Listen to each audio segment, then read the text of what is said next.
بالله من لو أقسم على الله لأبر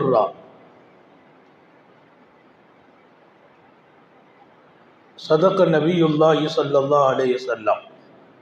எல்லாம் வல்ல அல்லாஹுவின் அன்பும் மேலான கருணையும் நமக்கெல்லாம் வந்து சேரட்டுமாக.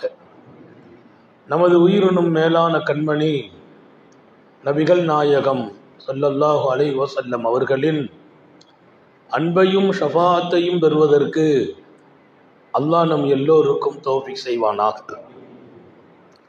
வல்ல ரஹ்மான் நமக்கும் நம்முடைய பெற்றோர், மனைவி, மக்கள், குடும்பத்தார் யாவருக்கும் உயிர் உள்ள வரையிலும் உடல் சுகத்தை நசீபாக்கி தருவானா. மருத்துவமனை கஷ்டம், அதன் சிரமம் செலவுகளிலிருந்து நிரந்தரமான பாதுகாப்பை அல்லாஹ் நம் எல்லோருக்கும் கொடுத்தருள் புரிவானாக.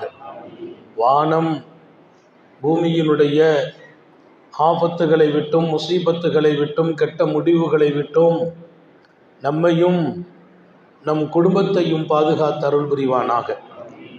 அவனுடைய படைப்புகளின் தீங்குகள் அனைத்திலிருந்தும் நம்மையும் நம் சமூகத்தையும் காத்தருள் புரிவானாக.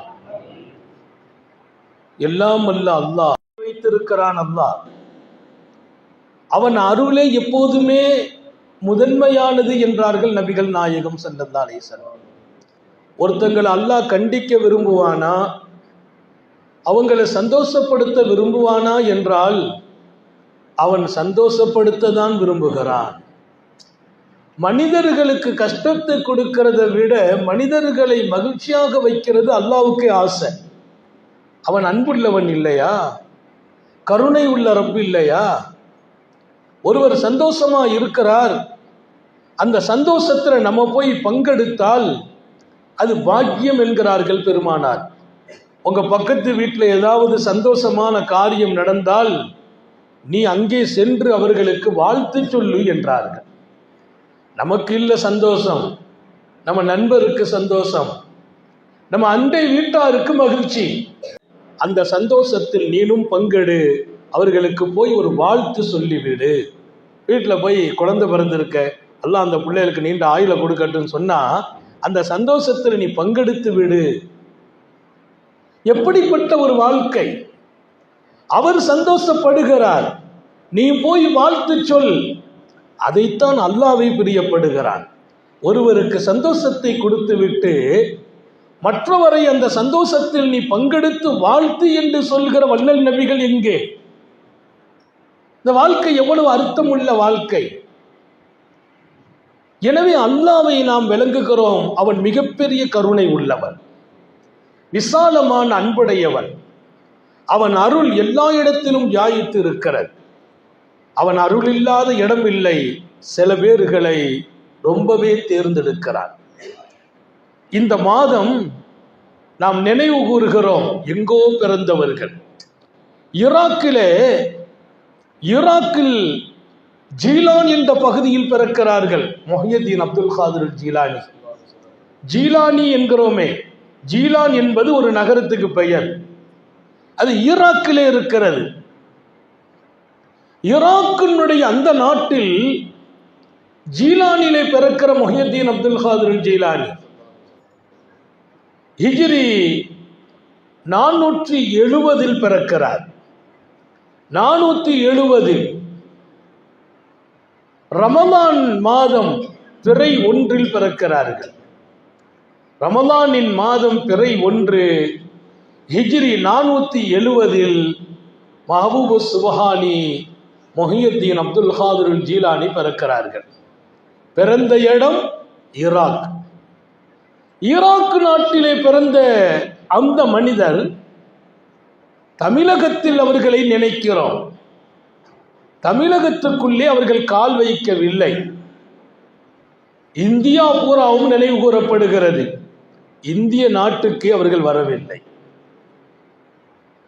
ஆனால் அவர்களின் நினைவாக தமிழகம் பூரா நீங்கள் பார்த்தால், இந்தியா பூராவும் பார்த்தால் முஹையத்தீன் மஸ்ஜித் பல்லாயிரம் பல்லாயிரம் மஸ்ஜிதுக்கு பெயர் முஹியுத்தீன் மஸ்ஜித். இந்த சமூகம் அல்லாஹ்வுக்காக கட்டி வக்ஃப் செய்கிற பள்ளிக்கு முஹியுத்தீன் என்ற பெயரை சூட்டி அழகு பார்த்தது. நம்ம நினைச்சானா ஒரு பேர் வைக்க முடியாது, அல்லாஹ் அதை விரும்பும் போது தான் நம்ம வைக்க முடியும். நம்ம நினைச்சாலாம் வைக்க முடியாது, நம்ம நினைக்கிறோம், அல்லாஹ்வும் நம்மோடு சேருகிறான். இந்திய திருநாட்டில் பல்லாயிரம் பள்ளிவாசல்களுக்கு முஹியுத்தீன் என்ற பெயரால் முஹியுத்தீன் மஸ்ஜித் என்று நீங்க எங்க போனாலும் பார்க்கலாம். பள்ளிவாசலுக்கு முஹியுத்தீன் என்ற பெயர். அந்த ஊர்ல யாராவது முஹியுத்தீனா? இல்ல. முஸ்லிம் சமூகத்தின் பிள்ளைகள் பல லட்சம் குழந்தைகளுக்கு அவர்கள் சூட்டிக் கொண்ட பெயர் முஹியுத்தீன். முஹியுத்தீன் என்பது அவங்க பேர் அல்ல, அவங்க பேர் அப்துல் காதிர். அவங்க பேர் அப்துல் காதிர். அவர்களுக்கு இறைபுறத்திலிருந்து கொடுக்கப்பட்ட பெயர் முஹியுத்தீன். அப்துல் காதிர் அவங்க சொந்த பேர், உம்மா வச்ச பேர், வாப்பா வச்ச பேர் அப்துல் காதிர். முஹியுத்தீன் என்றால் இந்த தீனை உயிர்ப்பித்தவர். இந்த தீனை உயிர்ப்பித்தவர். அவங்க பிறந்த காலம் எத்தனை தீங்குகள் நிறைந்திருந்த காலம். அரசனுடைய அதிகாரம் என்பது மிகைத்திருந்த காலம், தீய சக்திகள் ஓங்கியிருந்த காலம், அக்கிரமமாக மனிதர்கள் கொல்லப்பட்ட காலம், கொலை என்பதும் வழிவரி என்பதும் எங்கும் நிறைந்திருந்த காலம். அப்படி ஒரு பயங்கர காலத்தில் தான் ஈராக்கினுடைய மண்ணில் அல்லாஹ் அப்துல் காதிரை பிறக்கச் செய்கிறான். ஜீலானிலே சின்ன வயதில் அவர்களை வளர்த்தெடுத்து அழகாக ஆக்குகிற இடத்தை அவர்களின் அன்பு தாயார் அன்னை உம்முல் ஹைர் ரலியல்லாஹு அன்ஹா பெறாங்க. நீங்க நல்ல ஞாபகம் வைங்க, இங்கே தாய்மார்கள் நிறைய இருக்கிறீர்கள். ஒரு சீரான பிள்ளைகளும் மிகச்சிறந்த எதிர்காலத்தை உருவாக்குகிற குழந்தைகளும் இமாம்களாக, வலிமார்களாக, ஹதீஸின் ஆய்வாளர்களாக, சட்ட மேதைகளாக வந்தவர்கள் எல்லாம் ஒரு நல்ல தாயின் வளர்ப்பில் தான் வந்தார்கள். ஒரு நல்ல தாயின் அழகான உருவாக்கத்தால் அல்லாஹ் ஆக்கி வைத்தான்.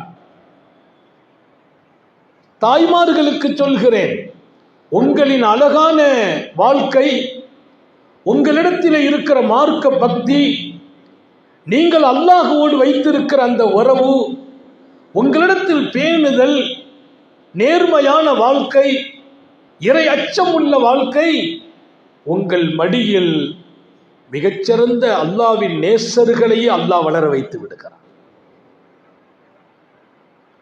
அன்னை உம்முல் ஹைர் முஹியுத்தீன் அப்துல் காதிர் ஜீலானியை அப்துல் காதிர் என்ற பெயர் சூட்டி உருவாக்கி வளர வைத்த போது சின்ன வயசுல குர்ஆனை ஓதி முடிக்கிறாங்க, ஆஃபில் ஆகிறாங்க.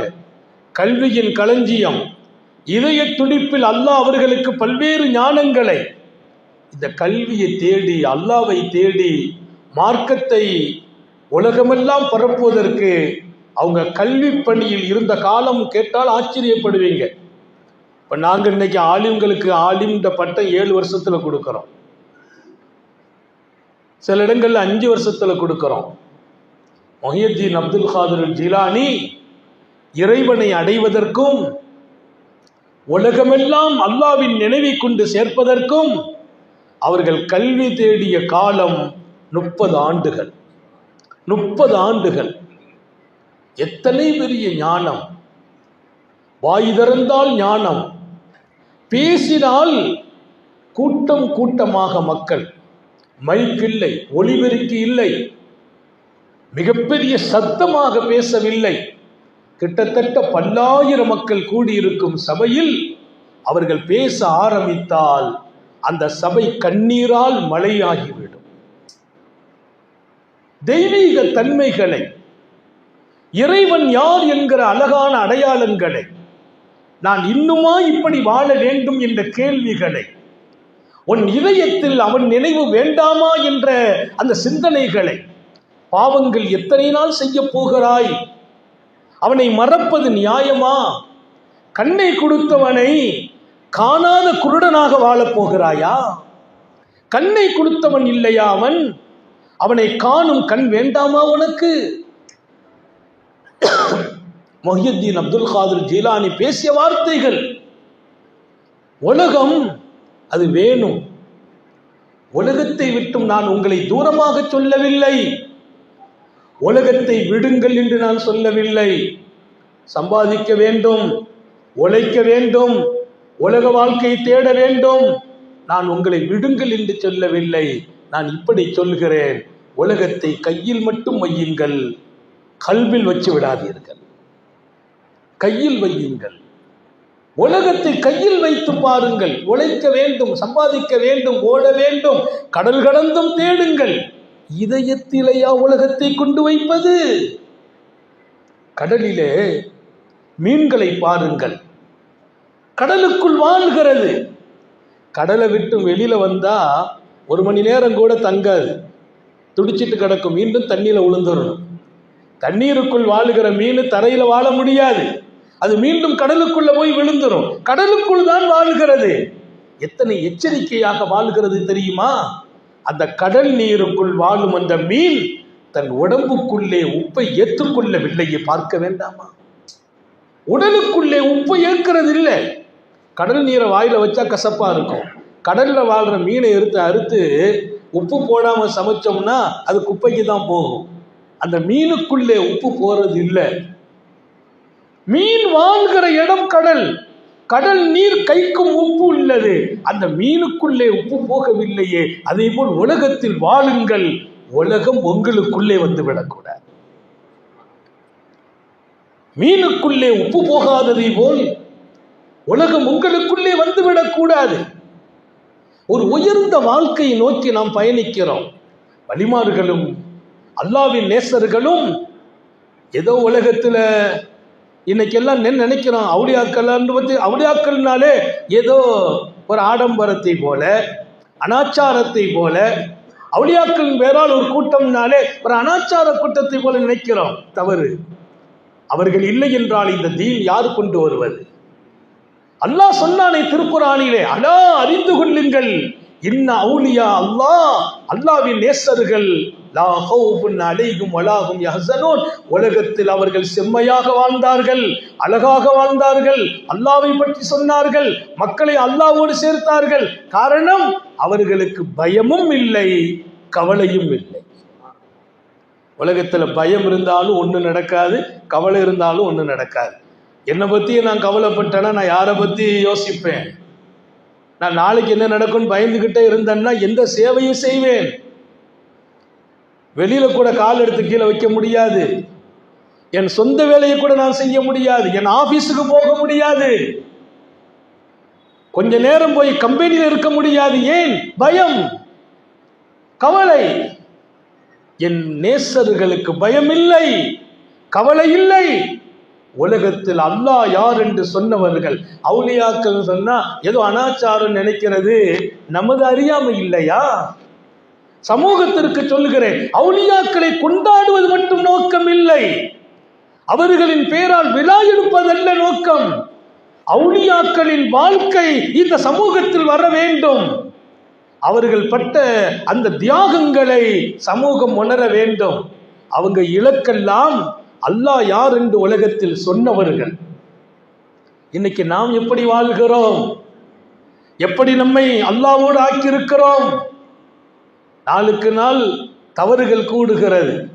தொழுகையில கூட ஒரு நிம்மதி கிடைக்கிறது இல்லை. திக்ரு செய்கிறோம், எங்கோ மனசு இருக்கிறது. தாய்மார்களுக்கும் உங்களுக்குமாக சொல்கிறேன், அவுலியாக்களும் அல்லாஹ்வின் நேசர்களும் இதயத்தை அழுக்கு இல்லாமல் ஆக்கினார். இதயத்திலிருந்து அழுக்கை எடுத்தாங்க. கண்ணாடியில கரை பட்டுட்டுனா முகம் தெரியாது, கண்ணாடியில கரை பட்டா முகம் தெரியாது. கரையை நீக்கினாதான் கண்ணாடி நம்ம முகத்தை காட்டும். கல்புல கரை படிந்தால் எப்படி அல்லாஹ்வை அறிய முடியும்? அல்லாஹ் இருக்கும் இடம் இதயம். இதயத்தில் அழுக்குகளை படிய விடாதீர்கள், பாவங்களை உண்டாக்கி விடாதீர்கள், ஆசைகளை வளர்க்காதீர்கள். காம சிந்தனைகளை உண்டாக்காதீர்கள். பொறாமைகளும் பெருமையும் உள்ளத்தில் நிரம்பிவிடக் கூடாது. சூழ்ச்சிகளும் பழிவாங்கும் எண்ணங்களும் உங்கள் உள்ளத்தில் குடிவந்து விடக்கூடாது. இதுதான் இறைநேசர்கள் படித்து கொடுத்த பாடம். இன்னைக்கு நாம இன்றைய நமது வாழ்க்கையில் நிறைய சருகிறோம். உள்ளங்கள்ல தூய்மை வர்றது இல்லை, வணக்கத்தில் இன்பம் வர்றதில்லை, செயல்பாடுகள்ல நேர்மையை பார்க்க முடிவதில்லை. மூமின்களா தவறு செய்ய மாட்டாங்க, அதுதான் காலத்தால் அழிக்க முடியாத உண்மை.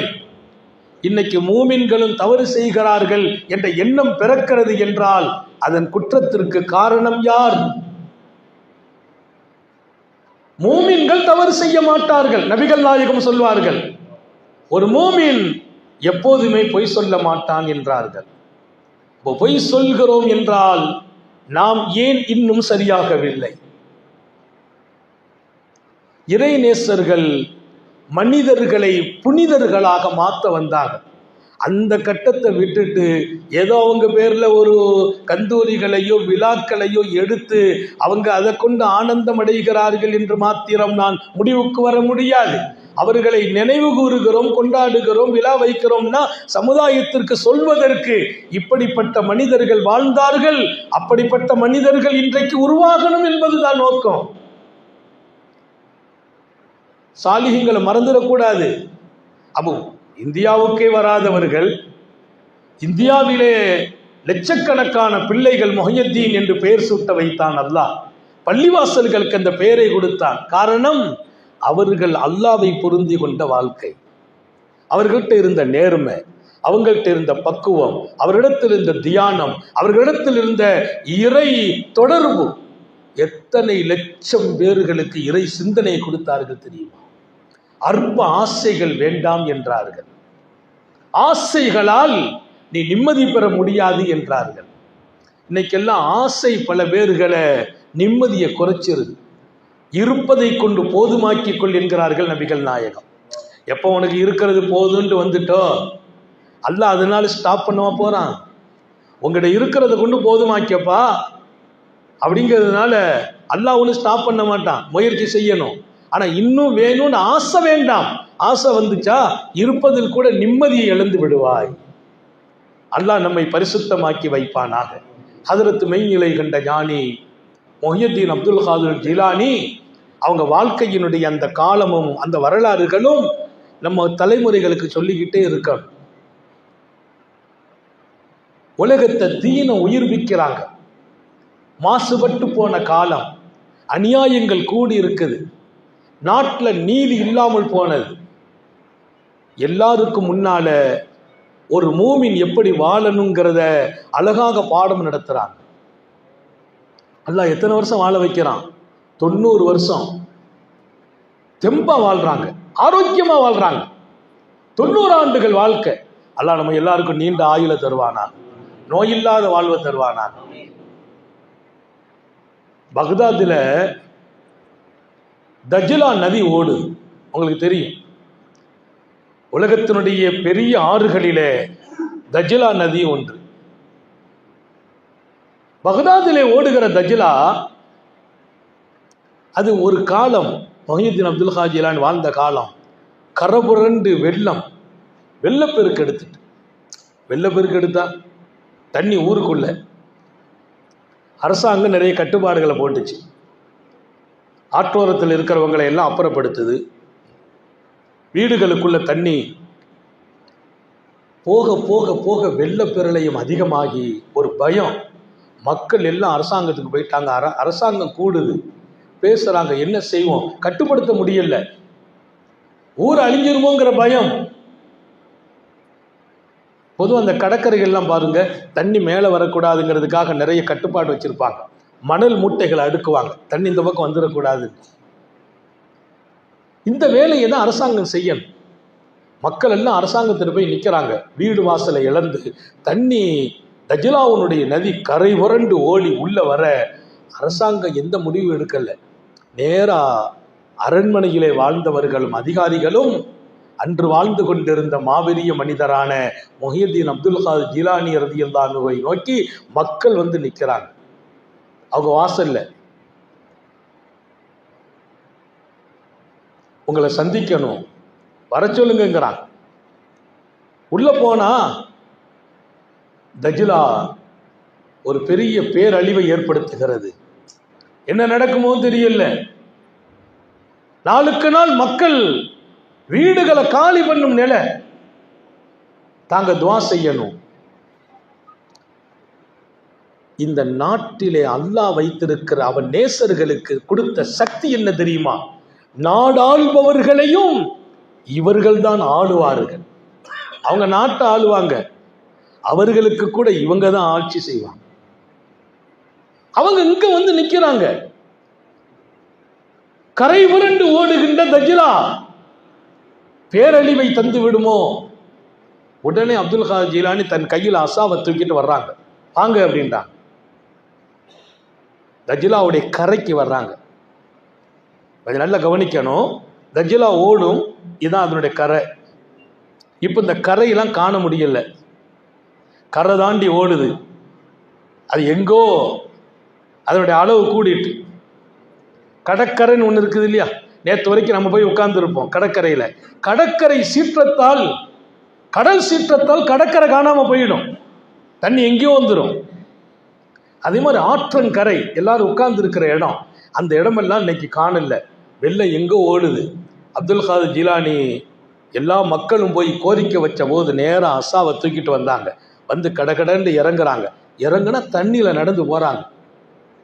பின்னால் வந்த யாருமே வரல.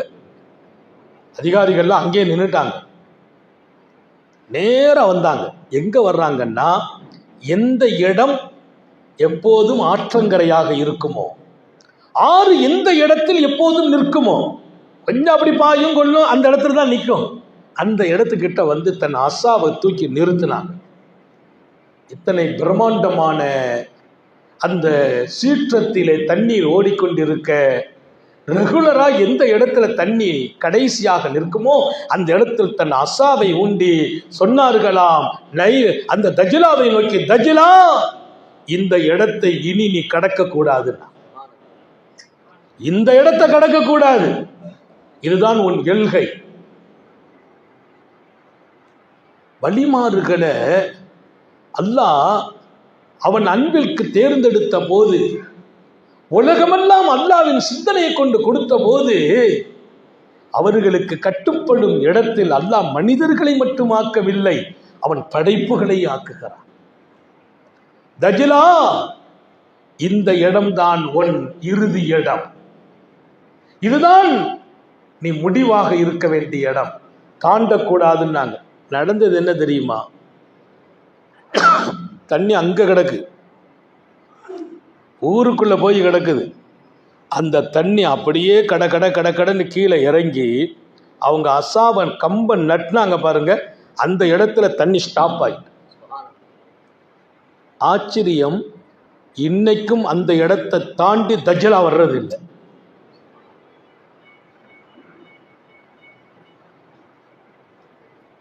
தஜ்லாவால் நாட்டுக்கு பேரழிவுங்கிற செய்தி இதுவரைக்கும் நம்ம பத்திரிகையில கேட்டது இல்லை.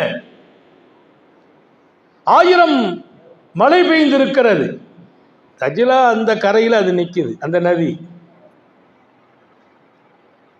அவர்கள் அவனுடைய நேசர்கள். மனித உலகத்தில் மிகப்பெரிய வல்லமையை அல்லாஹ் கொடுத்தான். ஏன்? அவங்க இதயத்தில் பெருமை கிடையாது, பொறாமை கிடையாது, நமக்கு பதவிங்கிற அந்தஸ்து இல்லை, எல்லாரும் புகழணுங்கிற எண்ணமெல்லாம் இல்லை. ரொம்ப சாதாரணமா அரசாங்கத்தால் செய்ய முடியுமா இந்த வேலையை? நாட்டினுடைய அரசர்கள் வந்து அசாவை நட்ட முடியுமா? அரசாங்கத்துக்கு தெரிஞ்சிச்சு, மக்களுக்கு தெரிஞ்சிச்சு, இந்த கோரிக்கையை கொண்டு போய் நாடாளுமன்றத்தில் போய் எழுத முடியாது, இந்த விஷயத்தை தீர்ப்பு வழங்கணும்னா அல்லாஹ் தான் வழங்கணும், அல்லாஹ்வுக்கு நெருக்கமானவங்க தான் இதில் முடிவு செய்யணும். அவங்க நேராக அவங்கள்ட்ட வந்தாங்க, அல்லாஹ் அதற்கு ஒரு முடிவை தந்தான். அல்லாஹ்வின் நேசர்கள் இந்த உலகத்தை அல்லாஹ் ஒவ்வொரு காலத்திலும் அது குழப்பங்களை சந்திக்கிற போது, ஃபித்னாக்கள் ஏற்படும் போது நபி பெருமானார் சொல்வாங்க, தீனை புதுப்பிக்கிற ஒருவரை அல்லாஹ் அனுப்பிக்கிட்டே இருப்பான். அது எல்லா காலத்திலும் அல்லாஹ் அனுப்புகிற பழக்கம் இருக்குது. எப்பமெல்லாம் இந்த மார்க்கத்தில் குழப்பங்கள் வருமோ, மார்க்கத்தை மக்கள் விளங்காம போறாங்களோ, தடம் புரளுகிறார்களோ, அல்லாஹ் இதை மெய்ப்பித்து உறுதிப்படுத்துகின்ற மாமனிதர்களை அனுப்பி வைக்கிறான். நம்ம தான் சரியாக எத்தனை காலம் வாழப் போகிறோம்? வாழ்கிற காலம் நாளைய மறுமைக்கு தயாரான வாழ்க்கை வாழ்ந்துடும். வாழும் காலம் என்னை சுற்றி இருக்கிறவங்களை சந்தோஷப்படுத்த. இன்னைக்கெல்லாம் நீங்கள் நிறைய வீட்டில் பார்த்தீங்கன்னா, நம்ம வீட்டில் இருக்கிறத கொண்டு நம்ம மனைவிக்கு கூட சந்தோஷம் இல்லை, நம்ம பிள்ளைங்களுக்கு சந்தோஷம் இல்லை. இதெல்லாம் நல்ல வாழ்க்கை என்று நினைத்தோமா? நான் வாழ்கிற காலம் என்னால யாருக்கும் மன கஷ்டமே வரக்கூடாது. அல்லாஹ் எல்லாருக்கும் தௌஃபீக் செய்வானா? இன்றைக்கு பாதுகாக்க வேண்டியவைகள் உடலையும் பாதுகாக்கணும், உள்ளத்தையும் பாதுகாக்கணும். காலம் நாள் போக நிறைய தவறுகளை நோக்கி மனிதர்கள் உடலையும் பேணணும், உள்ளத்தையும் பேணணும். அல்லாஹ் நமக்கு தௌஃபீக் செய்வானா? வலிமார்கள் நபி பெருமானார் கற்றுக் கொடுத்த பாடம் தான் வலிமார்கள் எடுத்த பாடம். அல்லாஹ்வின் நேசர்கள் புதுசாலாம் ஒரு மார்க்கத்தை கொண்டு வரல. நல்ல ஞாபகம் வச்சுக்கோங்க, அல்லாஹ்வுடைய நேசர்கள் புதுசா ஒரு மார்க்கத்தை கொண்டு வரல. முஹம்மது ரசூலுல்லாஹ் எதை கொண்டு வந்தார்களோ அதை மக்கள்கிட்ட பரிபூரணமாக காட்டி கொடுத்தாங்க. அதுல நின்று வாழ்ந்து காட்டுறாங்க. அல்லாமா இப்னுல் கையூம் ஆற்றல் மிக்க சிந்தனையாளர். அல்லாமா இப்னுல் கையூம் உடலையும் பேணணுங்கிறாங்க. உடல்ல பாதுகாப்பு முக்கியம். அல்லாமா இப்னுல் கையூம் ரொம்ப ஆய்வாளர். பெருமானாரனுடைய ஹதீஸிலிருந்து அவர் ஆய்வு செய்து சொன்னார், 4 காரியம் உங்க உடலை அது நோயாக்கி விடும்னா. அல்லாஹ் நம்ம எல்லாரையும் பாதுகாப்பானா. உடல்ல நோய்க்கு காரணமே 4 தான். அல்லாமா இப்னுல் கையூம் சொல்றார், இன்னைக்கு நம்ம உடல் நல்லா இருந்தா தான் அல்லாஹ்வை நெருங்க முடியும், அமல் செய்ய முடியும். ராத்திரி எழுந்திருக்கிறோம், கை வலிக்குது, கால் வலிக்குது, உடம்பு வலிக்குது, வயிறு வலிக்குது, தஹஜ்ஜத் மிஸ் ஆகிறது இல்லை, சுபுகும் சேர்ந்து மிஸ் ஆகிடும். இன்னைக்கு மருத்துவமனைகள் தான் பெரிய கூட்டம். நீங்க மருத்துவமனைகளில் போனீங்கன்னா அவ்வளவு மக்கள் அங்க இருக்கிறாங்க. ஆஸ்பத்திரிகள் எல்லாம் நிரம்பி இருக்கிறது. அல்லாமா இப்னுல் கையூம் ரஹிமஹுல்லாஹ் சொன்னாங்க, 4 காரியம் உங்கள் உடலை நோய்வாய்ப்படுத்திடும்னாங்க. ரெகுலராக நம்ம வாழ்க்கையில் நடக்கிறது. உடலில் நோய் வந்துச்சுன்னா நிறைய நம்ம இறை நெருக்கத்துக்கு தடை வந்துடும். திக்ரு செய்ய முடியாது, தொழ முடியாது. ஒரு மனைவி கணவனுக்கு ஹிதுமத் செய்ய முடியாது. ஒரு கணவன் தன் கடமையை பங்காற்ற முடியாது. அவர் நோயை உண்டாக்குற காரியங்கள்ல எச்சரிக்கைங்கிறான். அவர் பெரிய ஆய்வாளர். அது என்ன 4 காரியம்? அல்லாமா இப்னுல் கையூம் சொன்னார், முதல் விஷயம் கஸ்ரத்துல் கலாம், அதிகமாக பேசிக்கொண்டே இருக்கிற, அதிகமா பேசுற. ஒருத்தட்ட பேச்சு கொடுத்தா பேசிக்கிட்டே இருப்பாங்க. அதிகமா பேசுறார். ஒரு நாள் ஒன்றுக்கு எவ்வளவு பேச, வார்த்தைகளை கட்டுப்படுத்தினார். நபிகள் நாயகம் ஸல்லல்லாஹு அலைஹி வஸல்லம் சொல்லுவாங்க, யார் மௌனமா இருக்கிறாங்களோ அவங்க தான் வெற்றியாளர்கள். மன் சமத்த நஜா, மௌனமானவங்க வெற்றியாளர்கள். ஒருவர் கேட்டார், வாழ்க்கையில வெற்றி எங்கே என்று கேட்டார். பெருமானார் சொன்னாங்க, உன் நாவை அடக்கி ஆளு, உன் நாவை அடக்கி ஆளு, நீ வெற்றி பெறுவாய். அப்போ பேச்சு அதிகமானால் நோய் உடலை பாதிக்கும் எழுதுறாங்க. அல்லாஹ் நம்மை பாதுகாப்பானார். தாய்மார்களுக்கும் சொல்கிறேன், ரொம்ப சுருக்கமா பேசுங்க.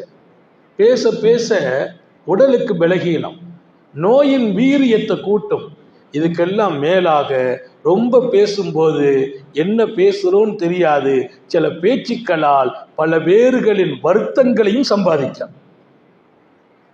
நம்ம பேசி அவங்கள காயப்படுத்திடுவோம், கஷ்டப்படுத்திடுவோம். அதிக நேரம் மௌனமா இருக்கிறது, தேவை வந்தாத்தான் பேசுறது. இந்த வாழ்க்கை ஞானிகள் இடத்தில் இருந்தது. நபியினுடைய சுன்னத்து. அப்ப நம்ம உடலுக்கு வரக்கூடிய நோயை நம்ம தடுத்து வைக்கிறதுக்கு நாவும் ஒரு பெரிய காரணம் என்கிறார்கள். ரெண்டாவது விஷயம் கசரத்து நோமுன்னாங்க, அதிகமா தூங்குறது. யார்? அல்லாமா இப்னுல் கையும் சொல்றார், அதிகமா தூங்குறது. சில பேரை பார்த்தீங்கன்னா கணக்கில்லாம தூக்கம். இன்னைக்கு விஞ்ஞானம், அறிவியல் உலகம், மருத்துவம் குறைஞ்சபட்சம் இல்லை, கூடுனபட்சம் 8 மணி நேரம் தூங்க சொல்லுது. 6 to 8 அவ்வளவுதான். 6 மணி நேரத்திலிருந்து 8 மணி நேரத்துக்குள்ள தூங்கணும். அல்லாஹ் குர்ஆன்ல சொல்றான், ஒஜஅல்னா நௌமக்கும் சுபாத்தா, தூக்கத்தை உடல் ஆரோக்கியத்துக்காக கொடுத்தோங்கிறான். நம்ம உடல் ஆரோக்கியமா இருக்கணுமா, ஏன் தூங்கணும். தூங்காம இருந்துட்டோம்னா ஆரோக்கியம் போயிடும். ஒரு நாள் தூங்கல, மறுநாள் நம்ம ரெகுலர் வேலையை கூட செய்ய முடியாது. அதனால இரவுல தூக்கம் இல்லாம தவிக்கிறவங்க அதை பாதுகாக்கணும். அதுக்காக நிறைய துஆக்கள் இருக்குது. இன்ஷா அல்லாஹ் வாய்ப்பு வரும்போது நான் சொல்வேன். அதையெல்லாம் நம்ம எடுத்து தூங்கணும். ஆனால் அதிகம் தூங்கக்கூடாது. சில பேர் ராத்திரி படுத்தாங்கன்னா காலையில 12 வரைக்கும் தூங்குறாங்க, பகல் பூரா தூக்கத்திலே கழிக்கிறாங்க. அதனால என்ன ஏற்படும்? உடல்ல நோய் ஏற்படும், இரத்த ஓட்டம் குறைஞ்சிரும், அங்கங்க பிளட் ஜாம் ஆயிரும். அந்தந்த நேரத்தில் அந்தந்த இயக்கம் இருக்கான். அதிகாலையில் எழுந்திருப்பதே ஆரோக்கியம் என்று எழுதுறான். தஹஜ்ஜத்துக்கு எழுந்திருச்சு பாருங்க, சுபுக்கு எழுந்திருச்சு பாருங்க, உடல் நல்ல இயங்கி கொண்டு இருக்கும். அப்போ அதிக தூக்கம் என்பது உன் உடலுக்கு வியாதியை கொடுக்கும். மூணாவது கஸ்ரத்துல் அக்ல், அதிகம் சாப்பிடுறது.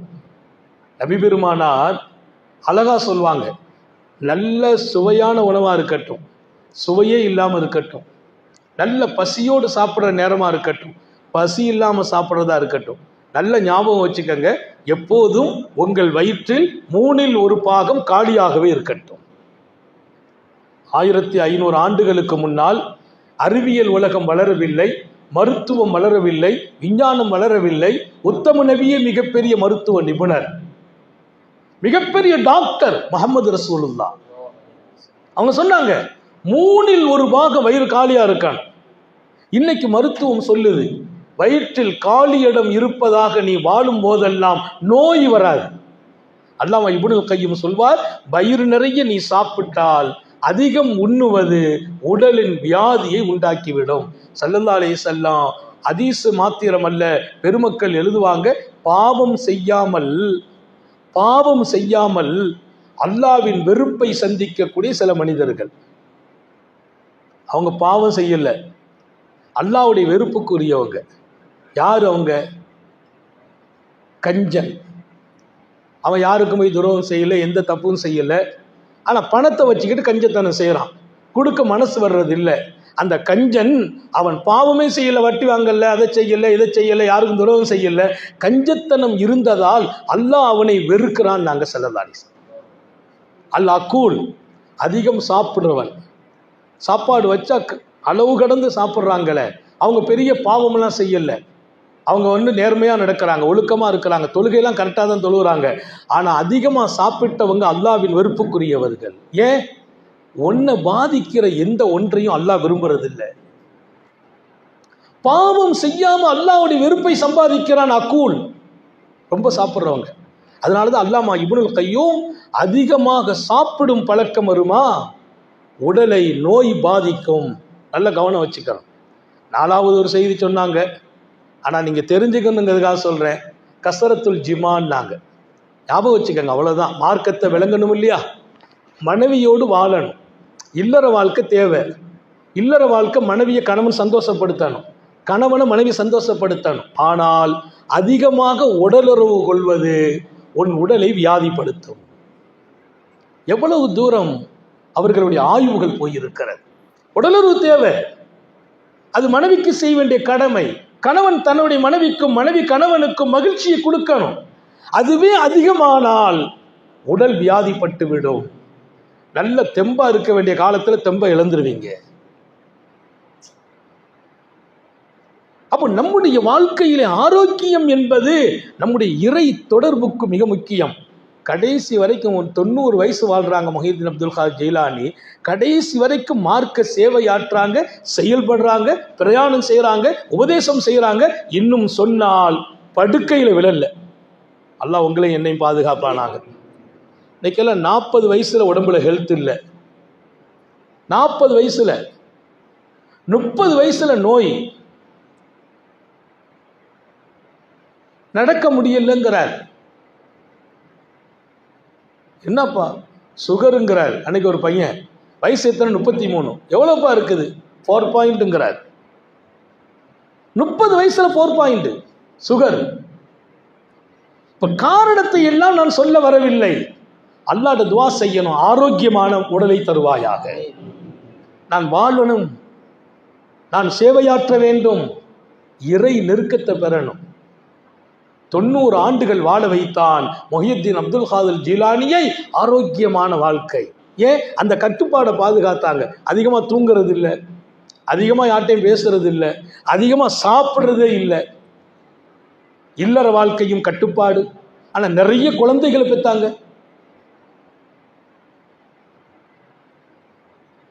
எனவே ஒரு மனிதர்களுடைய வாழ்க்கையில் அழகான இடங்களை நோக்கி பயணிப்பதற்கு நமது சாலிஹீன்கள் நமக்கு ரோல் மாடல். நபி பெருமானார் ஸல்லல்லாஹு அலைஹி வஸல்லம் சொன்னதை அழகுபடுத்தி காட்டக்கூடியவர்களாக அல்லாஹ் வலிமார்களை அனுப்பி வைக்கிறான். திக்ரும் செய்யணும், துஆவும் செய்யணும். இருந்தாலும் ஒரு சில செய்திகளை இங்கே ஞானவான்களை நினைவு கூறுகிற இந்த சபையில் பதிவு செய்வதும் கடமை இருக்குது. அல்லாமா இப்னுல் கய்யூம் அடுத்த ஒரு கட்டத்துக்கு வர்றாங்க. மிகப்பெரிய ஞானி. 4 விஷயங்கள் உங்கள் வீட்டின் ரிசுக்கின் கதவை திறந்து வைக்கும். நான் அல்லாஹ் எல்லாரும் உதவி செய்வானா. இன்னைக்கெல்லாம் நமக்கு என்ன பிரச்சனை? வீட்டில் கஷ்டமா இருக்குது, மகன் வெளிநாட்டில் இருக்கிறான், கஷ்டப்படுறான், வியாபாரத்தில் பறக்கத்து இல்லை, தொழில் இன்னைக்கு முடங்கி போய் கிடக்குது, லாஸ் ஆகி போயிட்டோம், கடனாளி ஆகிட்டோம், வாழவா வேண்டாமா? ஒருத்தர் என்கிட்ட கேட்டார், அதற்கு நாளுக்கு நாள் கடன் சுமையில் பாதிக்கப்படுறேன், கடனாளிகள் வீட்டை தேடி வந்து கண்ணியத்தை குறைக்கிறாங்க, நல்ல வாழ்ந்தவர், மனசு தாங்கல, அட்வைஸ் பண்ணுறேன், துஆ செய்கிறேன். ஒரு நாள் இப்படி அவர் ஒரு மெசேஜை பதிவு செய்கிறார், அதற்கு அல்லாஹ்வுக்காக துஆ செய்யுங்க, நான் தற்கொலை பண்ணலான்னு நினைக்கிறேன், தாங்க முடியல கடன் சுமை. உடனே மெசேஜ் பண்ணேன். நான் மெசேஜுக்கெல்லாம் உடனே பதில் லேட் ஆகும், உடனே பண்ணேன். அல்லாஹ்வுக்காக கேட்கிறேன், இந்த முடிவை நீங்கள் விட்டு விடுங்கள், நாங்கள் துஆ செய்கிறோம், அல்லாஹ் உங்களை பாதுகாப்பார், இந்த முடிவை விட்டுருங்க. அவர் எங்களை சொல்லும் போது எப்படி சொல்றார்? அடுத்த வாரம் ஹஜ்ரத் என்னுடைய மௌத்து செய்தி வரும், நீங்க ஜனாசா தொலை வைக்கணும். அடுத்த வாரம். அவர் வயசு எத்தனைங்கிறீங்க? 50 வயசு. ஒரு பெரிய வசதியோடு வாழ்ந்தவர் இன்னைக்கு முடங்கி இருக்கிறார். சத்தம் போட்டேன், துன்யாவில் தான் கஷ்டப்படுறீங்க, மறுமையிலையுமா கஷ்டப்படணும்?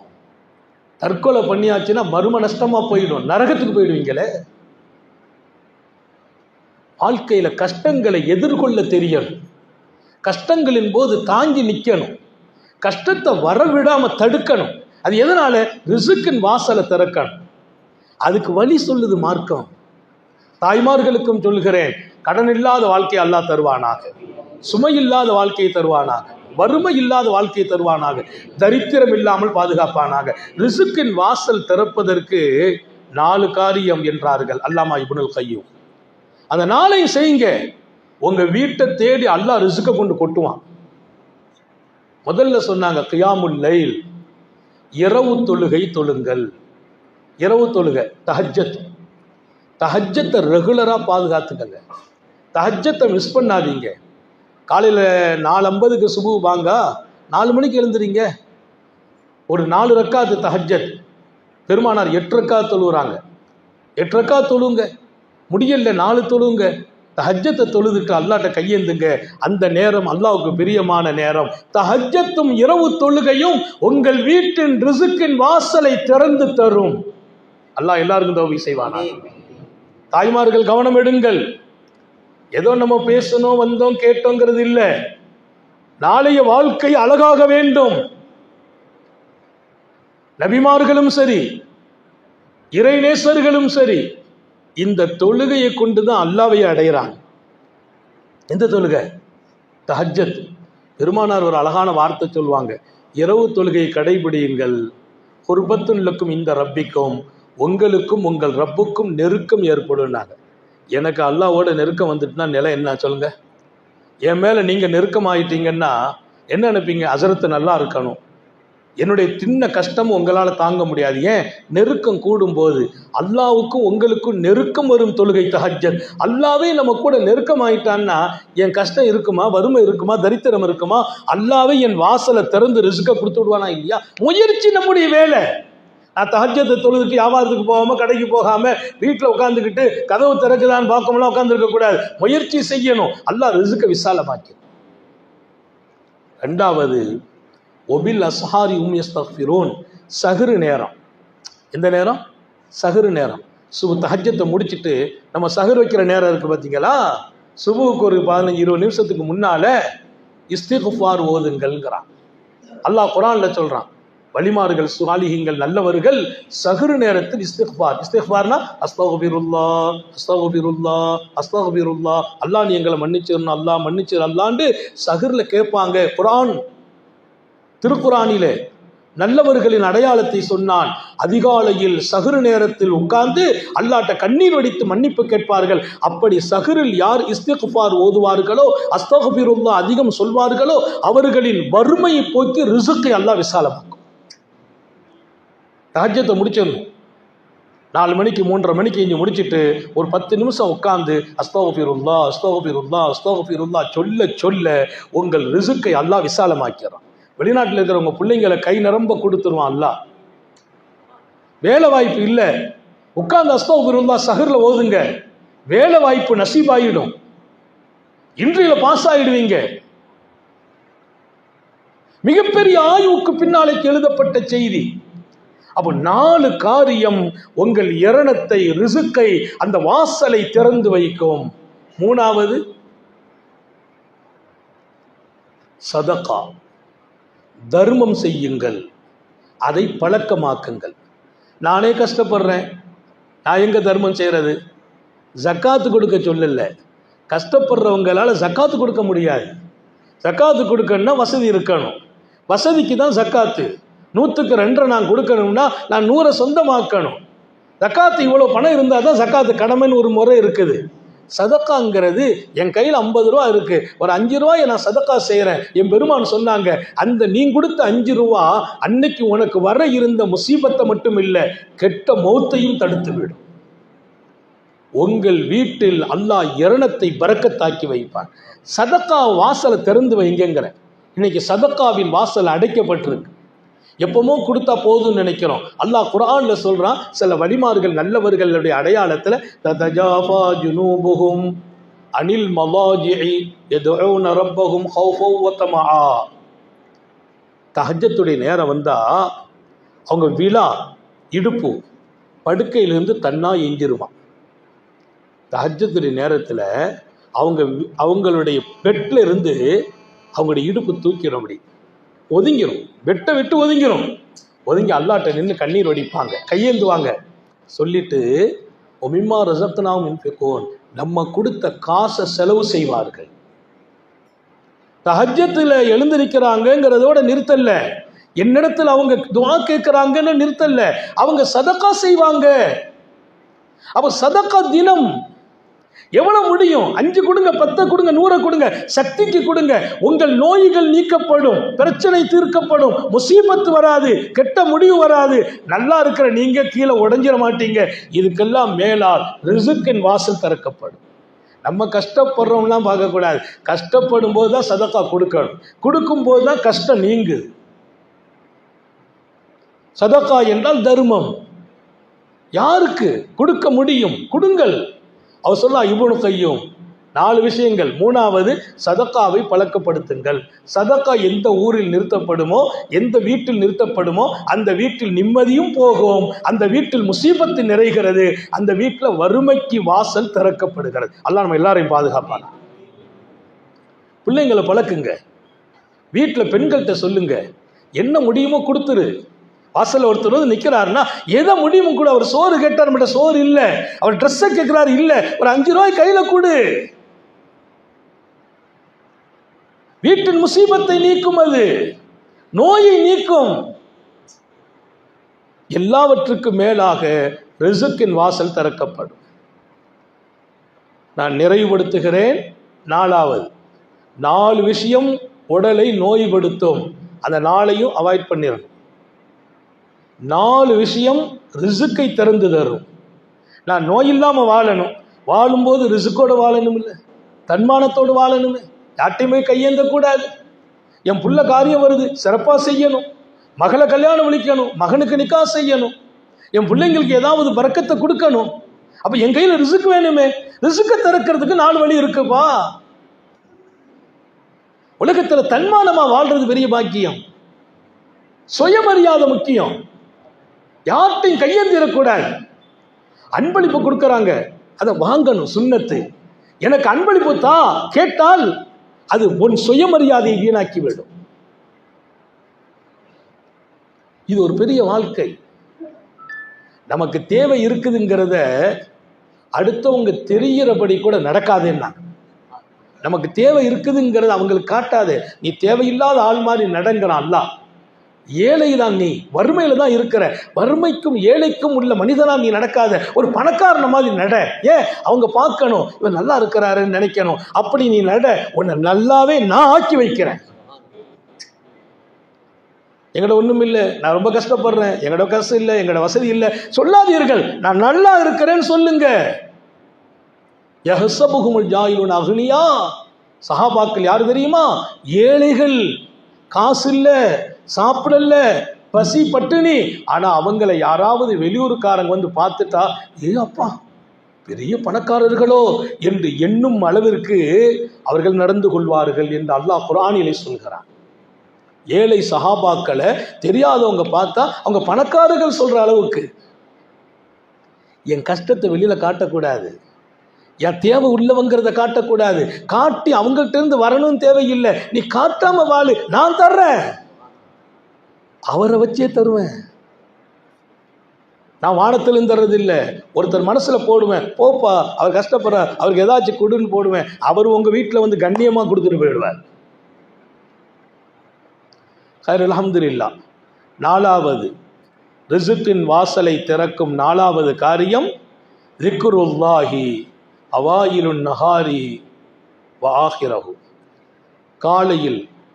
காலையின் துவக்கம் அல்லாஹ்வுடைய திக்ரை கொண்டு இருக்கட்டும், காலையின் முடிவு அல்லாஹ்வின் திக்ரை கொண்டு இருக்கட்டும். காலையின் துவக்கம் அல்லாஹ்வுடைய திக்ர், மாலை அல்லாஹ்வுடைய திக்ர். இது உங்கள் வாழ்க்கையானால் ரிசுக் விசாலமாகும். அதனால தான் நாங்கள் பையத்து வாங்கின உடனே, பையத்தை கொடுத்த உடனே காலை திக்ரு கொடுத்துருவோம். காலையில் சுபுக்கு பின்னால் 100 தடவை சுப்ஹானல்லாஹ், 100 தடவை அல்ஹம்துலில்லாஹ், 100 தடவை லா இலாஹ இல்லல்லாஹ், 100 தடவை அல்லாஹு அக்பர், 100 தடவை அஸ்தக்ஃபிருல்லாஹ், 100 தடவை சலவாத். மொத்தம் 6 திக்ர், ஒவ்வொன்றும் 100 தடவை சுபுக்கு பின்னால் ஓதிடணும். இதே திக்ரை மக்ரிபுக்கு பின்னால் ஓதிடணும். காலையின் ஆரம்பம், காலையின் முடிவு. அது இரவுனுடைய ஆரம்பமாக இருக்கு. காலையில் செய்துட்டோம், மாலை வரைக்கும் பாதுகாப்பு, மாலையில் செய்துட்டோம், இரவெல்லாம் பாதுகாப்பு. மாத்திரம் அல்ல, காலையின் துவக்கத்திலும் முடிவிலும் திக்ர் செய்யக்கூடியவர்களுக்கு அல்லாஹ் வறுமையை கொடுப்பதில்லை, ரிசுக்கு திறக்கும். நம்பிக்கை தான் முக்கியம்.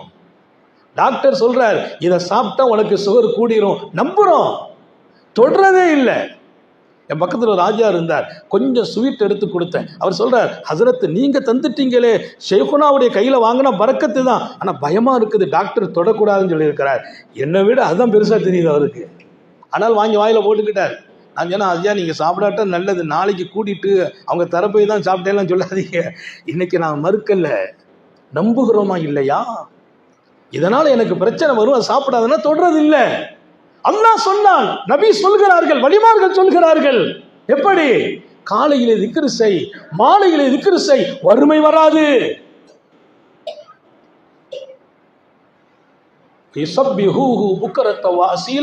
காலையும் மாலையும் அவர்கள் அல்லாஹ்வை திக்ர் செய்வார்கள் என்று அல்லாஹ் குர்ஆன்ல சொல்றானே. எத்தனை பேர் காலையில் எழுந்திருக்கிறோம், சுபு தொழுகிறோம், பல பேர் திக்ர் செய்யறதே இல்லை, அப்படியே மாலை வரைக்கும் போயிடுறோம், ராத்திரி திக்ரே இல்லை. அது வாழ்க்கையா? அல்லாஹ்வை திக்ர் செய்யாத வாழ்க்கைக்கு அழகான வாழ்க்கையின் பேரா அதுக்கு. அல்லாஹ் குர்ஆன்ல தொழுங்கன்னா, நோன்பு வைக்கங்கிறான், தக்காத்து கொடுக்கங்கிறான். அப்பதான் சொல்றான், குர்ஆன்ல திக்ர சொல்றான், வذ்குருல்லாஹ திக்ரன் கஸீரா, நீங்கள் திக்ர் செய்யுங்கள், என்னை அதிக அதிகமாக செய்யுங்கள். அதிக அதிகமாக தொழுங்கங்கள்ல, அதிக அதிகமாக நோன்பு வைங்கங்கள்ல, அதிக அதிகமாக திக்ர் செய்யுங்கள். என்ன செய்தோம்? தாய்மார்களே, இங்கே குழுவிருக்கிற நண்பர்களே, நான் எத்தனை காலை திக்ர் செய்யாமல் கழித்து விட்டேன், எத்தனை மாலை பொழுதை திக்ர் செய்யாமல் கழித்து விட்டேன். காலையும் மாலையும் திக்ர் செய்வார்கள் என்று அல்லாஹ் சொன்னானே, என் பேரில் வரவில்லையே அது? இன்ஷா அல்லாஹ் இந்த நாளும் என் இரணத்தின் பரக்கத்தை விசாலமாக்குகிறது. இதையெல்லாம் நாம் எடுப்பதற்கும் நடப்பதற்கும் தான் வலிமார்கள் இதை அப்படியே வாழ்ந்துட்டாங்க. இது என்ன சொன்னனோ இது அவங்க வாழ்க்கை. அப்படி மகத்தான வாழ்க்கை வாழ்ந்த முஹியுத்தீன் அப்துல் காதிர் ஜீலானி தன்னுடைய கடைசி நேரம் ஈராக்கில் பிறக்கிறார்கள். பக்தாதிலே வந்து அவர்களின் சேவை, பக்தாதிலே மகத்தான அவர்களின் 90 வயது முடிய கிட்டத்தட்ட 470 பிறந்து 561 துவக்கம். அவர்கள் ரபியுல் ஆஹிர் பிறை 11 வஃபாத் ஆகிறார். இந்த மாதம் இது அவர்கள் மரணித்த காலம். வலிமார்கள் பிறந்த காலமும் மரணித்த காலமும் பாக்கியமான காலம்தான். ஏன்னா அவங்க மௌத்து வந்து அதை நினைச்சு வருந்துறதை தாண்டி அவங்க மௌத்து வரைக்கும் அல்லாவுடைய நினைவில் வாழ்ந்துட்டு போயிட்டாங்க பாருங்க. அவங்க மன்னரையை கூட அல்லாஹ் அழகாக்கி வச்சிடறான். அந்த வாழ்க்கை நமக்கும் வரணுங்கிறத ஆசை. நம்ம மன்னரையும் அழகாக வேண்டும். அல்லாஹ் தௌஃபீக் செய்வானாக, நீண்ட ஆயுளை தருவானாக, நோயில்லா வாழ்வை தருவானாக, குன்றா சுகத்தை தருவானாக, நிரப்பமான ஈமானை தருவானாக. நான் ஒரு 1/2 மணி நேரம் தான் பேசணும், திக்ர் நடத்தணும், துவா ஓதுன்னு நினைச்சேன். ஆனால் அல்லாஹ் நாடிட்டான் 1 மணி நேரம் பேசிட்டோம். இங்க பேசின செய்திகள் ஏதோ பேசிவிட்டார்கள் என்று அல்ல. ஒவ்வொரு வார்த்தையும் நீங்கள் சிந்திக்க, எடுக்க, நடக்க இருந்தால் நாளைய உங்க வாழ்க்கை வெளிச்சமாயும். உங்க பிள்ளைங்க நிம்மதியா வாழ்வாங்க. கடன் இல்லாத, வறுமை இல்லாத, தரித்திரம் இல்லாத, கவலை இல்லாத, பயம் இல்லாத, அச்சமில்லாத வாழ்க்கை தான் அழகானது. அந்த வாழ்க்கை நம்ம உண்டாக்கணும்.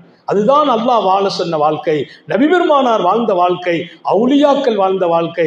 அந்த வாழ்க்கைக்கு நம்ம தானே வாரிசு.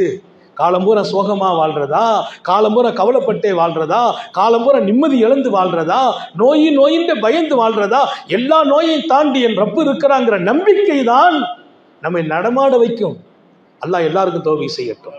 நீண்ட நெடிய நாட்கள் நோய் நொடிகள் இல்லாமல் உடல் ஆரோக்கியத்தோடு, மனநிறைவோடு, இன்பத்தோடு அல்லாஹுவை நின்று வணங்கி வழிபட்டு வாழும் நசீபையும் பாக்கியத்தையும் எல்லாம் அல்லாஹ் உங்களுக்கும் எனக்கும், நம்மை ஈன்றெடுத்த தாய் தந்தையர்களுக்கும், நமது மனைவி மக்கள் உற்றார் உறவினர் யாவருக்கும் கொடுத்தருள் புரிவானார்.